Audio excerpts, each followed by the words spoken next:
തദ്ദേശ തെരഞ്ഞെടുപ്പിന് തൊട്ടുപിന്നാലെ സംസ്ഥാനത്ത് മിൽമ പാലിന്റെ വില കൂടും. കർഷകരുടെ ക്ഷേമം കണക്കിലെടുത്ത് മിൽമ ആവശ്യപ്പെട്ടാൽ നേരിയ വർധനയ്ക്ക് സർക്കാരിന് എതിർപ്പില്ല എന്ന് മന്ത്രി ജെ ചിഞ്ചുറാണി തിരുവനന്തപുരത്ത് പറഞ്ഞു.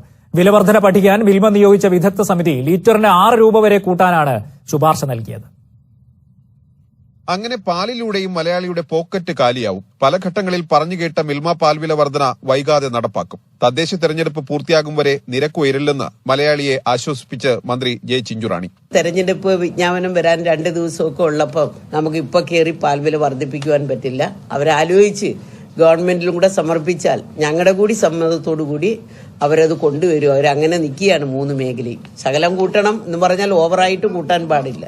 നിരക്ക് വർധന സംബന്ധിച്ച് 3 മിൽമ യൂണിയനുകളും വ്യത്യസ്ത ശുപാർശയാണ് കൈമാറിയിരുന്നത്. ഇതേ തുടർന്ന് വർധന പഠിക്കാൻ മിൽമ വിദഗ്ധ സമിതിയെ ചുമതലപ്പെടുത്തി.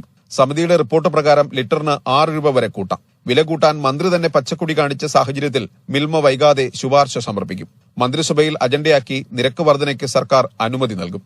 കുടുംബ ബജറ്റിൽ എത്ര രൂപയുടെ നിയന്ത്രണം വേണ്ടിവരുമെന്ന് മാത്രമാണ് ഇനി അറിയേണ്ടത്. മനോരമ ന്യൂസ്, തിരുവനന്തപുരം.